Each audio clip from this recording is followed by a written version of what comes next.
కడప జిల్లా మైదుకూరు నియోజకవర్గం చాపాడు మండలంలోని మాడూరు గ్రామ సచివాలయ పరిధిలో నూతన సచివాలయ హెల్త్ సెంటర్ రైతు భరోసా కేంద్రాలను ప్రారంభించిన మైదుకూరు శాసనసభ్యులు శెట్టిపల్లి రఘురామిరెడ్డి, జిల్లా కలెక్టర్ విజయరామరాజు ఈ కార్యక్రమంలో సంబంధిత అధికారులు, చాపాడు మండల నాయకులు, కార్యకర్తలు, ప్రజలు, బాధ్యులు పాల్గొన్నారు.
ఈనాడు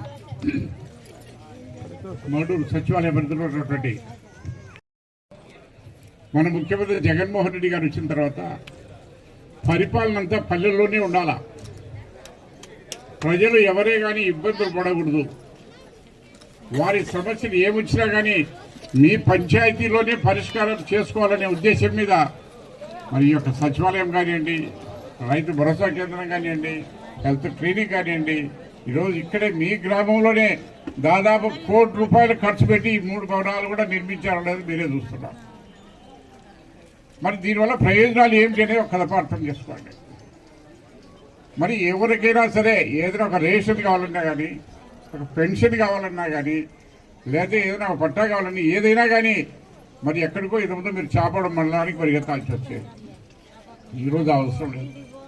ఇక్కడే అధికారులు ఉంటున్నారు, సచివాలయంలోనే దానికి సంబంధించిన అధికారులు ఉంటున్నారు. వారికి కావాల్సినవన్నీ కూడా ఇక్కడే మీ ఊర్లోనే పరిష్కారం అవుతాయి. మరి అదే రకంగా ఇక్కడ చూస్తున్నాం రైతు భరోసా కేంద్రం. ఇంతవరకు మండలానికంతా ఒక ఏవో ఉండేవాళ్ళు.